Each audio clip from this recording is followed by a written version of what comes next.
Shalom. ఈరోజు దేవుని వాక్యాన్ని ధ్యానిద్దాం. లూకా సువార్త 19వ అధ్యాయము 1 నుంచి. ఆయన సంచరించుచు యెరికో పట్టణములో ప్రవేశించి దాని గుండగా పోవుచుండెను.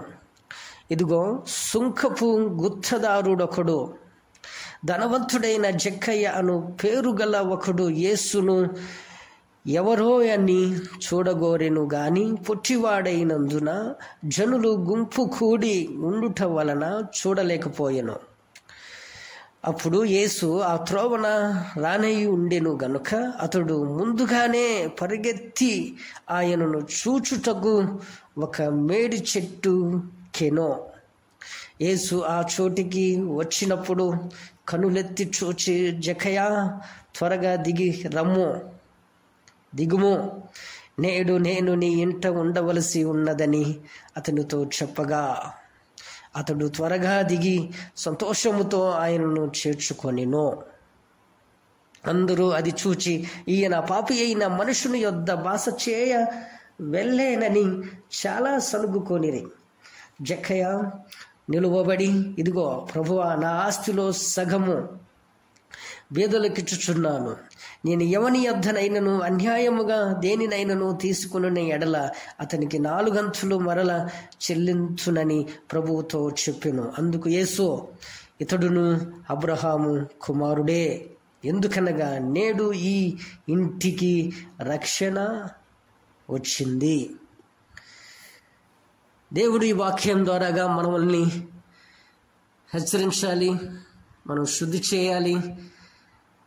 మనకున్న ప్రతి దానిలో, మన హృదయంలో ఉన్న ప్రతి ఘోరమైన వాటిని, తలంపులను తీసివేయాలని కోరుకుంటున్నాను. అలాగే ఈ జక్కయ్య జీవితంలో మనం ధ్యానించినట్లయితే మొదటిగా యేసును చూడాలని ఆశపడతాడు. యేసును చూడాలి అని ఆశపడటము చాలా గొప్పతనం. జక్కయ్యకి ఏది తక్కువ లేదు. డబ్బు తక్కువ లేదు, ధనము తక్కువ లేదు, బంగారము తక్కువ లేదు. బహుధనవంతుడు అయినప్పటికీ కూడా యేసు ఎవరో అని చూడాలని బహుగా ఆశపడతాడు. ఈరోజు మనం తెలుసుకోవాల్సి ఉన్నది, డబ్బు ఎంత ఉన్నా ఎంత లేకపోయినా మనం డబ్బులు మన దగ్గర ఉన్నట్లయితే దేవుడు కూడా మనకు గుర్తురానే రాడు. సుంకపు గుత్తదారుడు అనగా వడ్డీకి ధనం ఇచ్చుకుంటూ వడ్డీ వ్యాపారాలు చేస్తూ, ఇచ్చిన దానికంటే వడ్డీ వ్యాపారం చేసి సంపాదించుకునేవాడు, అక్రమముగా సంపాదించేవాడు, అక్రమముగా కూడబెట్టేవాడు. వాళ్ళంటారు, దేవుడు పిలిచి జక్కయ్యను త్వరగా దిగిరా, నీ ఇంట ఉండవలసి ఉన్నదని వచ్చి చెప్పినప్పుడు దిగి వస్తాడు. దిగి వచ్చిన తర్వాత అతన్ని చేర్చుకునేటప్పుడు జనులు అంటారు, పాపిష్టి వాడినైనా, ఆ మాట చదువుదాం. అందరి చూచి, ఈయన పాపి అయిన మనుషుని యొద్ద బాస చేయుట వెళ్ళినని చాలా సనుగుకొనిరి. ఏం సనుగుకొనిరంట? పాపిష్టి వాడితో యేసుకు ఏం పని? ఆ పాపిష్టి వాడితో ఎందుకని దేవుడు వెళ్తున్నాడు? యేసు అసలు నిజమైన పాపిష్టి వాళ్ళతో సహవాసం చేయడు కదా. ఎందుకని ఒక పాపితో ఆయన ఉండాలని అనుకుంటున్నాడు అని సనుగుకుంటారు. ఆ మాటకు మనం చదువుదాం. ఆయన ఎందుకు వస్తాడో 10వ వచనము. నశించిన దానిని వెతకి రక్షించుటకు మనుష్య కుమారుడు వచ్చెనని వాడితో చెప్పాను. ఏంటంట? నశించిన దానిని. ఎవరైతే దేవునికి దూరం అవుతున్నారో, పాపం చేసి నరకానికి దగ్గర అవుతున్నారో, వాళ్ళ జీవితాన్ని నరకయాతనగా చేసుకుంటున్నారో, వాళ్ళని నశించిన దానిని వెతకి రక్షించుటకు దేవుడు ఈ లోకమునకు వచ్చినని వారితో చెప్పాను. జక్కయ్య ఊరుకుంటాడా? అంటాడు. ఆ మాట చదువుదాం. 8. జక్కయ్య నిలువబడి, ఇదిగో ప్రభువా, నా ఆస్తిలో సగము బీదలకిచ్చుచున్నాను. నేను ఎవని యొద్దనైనను అన్యాయముగా దేనినైనా నువ్వు తీసుకుని ఎడల అతనికి 4 అంతలు మరల చెల్లించునని ప్రభువుతో చెప్పాను. ఏం చేస్తున్నాడు? తన ఇంటికి రక్షణ వచ్చింది అని తెలుసుకోగానే తనకు ఉన్నదంతా కూడా ప్రజలకు పంచిపెట్టేస్తాడు. నా ఆస్తిలో ఒక భాగము ఎవరికి ఇస్తాడంట? నా ఆస్తిలో ఒక బీదలకు ఇచ్చేస్తాను. నేను ఎవరి యొద్దనైనను అన్యాయముగా పుచ్చుకున్న ఎడల నేను దానికి 4 అంతలు వానికి చెల్లిస్తాను. పాపిష్టివాడే, అక్రమంగా సంపాదించేవాడే ఎప్పుడైతే యేసును కలుసుకున్నాడో వాటన్నిటినీ విడిచిపెడతాడు, దేవుని వెంట నిలబడతాడు, దేవుని కుమారుడిగా జీవించాలని కోరుకుంటాడు.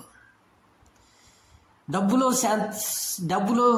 శాంతి లేదు, డబ్బులో ప్రేమ లేదు, డబ్బులో ఆనందము లేదు. ఒకే ఒక వ్యక్తిలో ఉంది ఆనందం కానీ సంతోషం కానీ ఏదైనా కానీ ఒక వ్యక్తిలో ఉంది. ఎవరయ్యా అంటే అది మనము సేవిస్తున్న యేసు క్రీస్తు ద్వారాగానే మనకు ఆనందము, సంతోషము, సమాధానము, ఆరోగ్యము అవన్నీ కూడా ఆయన దగ్గర దొరుకుతాయి. జక్కయ్య చూశాడు, వీటన్నిటికంటే నా కాడ ఉన్నదంతా కూడా అమ్మేసినా కూడా ఇంత గొప్ప రక్షణ నేను ఎప్పుడు కూడా నేను పొందుకోలేను. కింద మాట అంటాడు ప్రభు, ఇతడును అబ్రహాము కుమారుడే, ఎందుకనగా నేడు నీ ఇంట రక్షణ వచ్చింది. ఎప్పుడైతే తన తప్పును తెలుసుకున్నాడో, తన తప్పును తెలుసుకొని విడిచిపెట్టాడో ఏమంటాడు?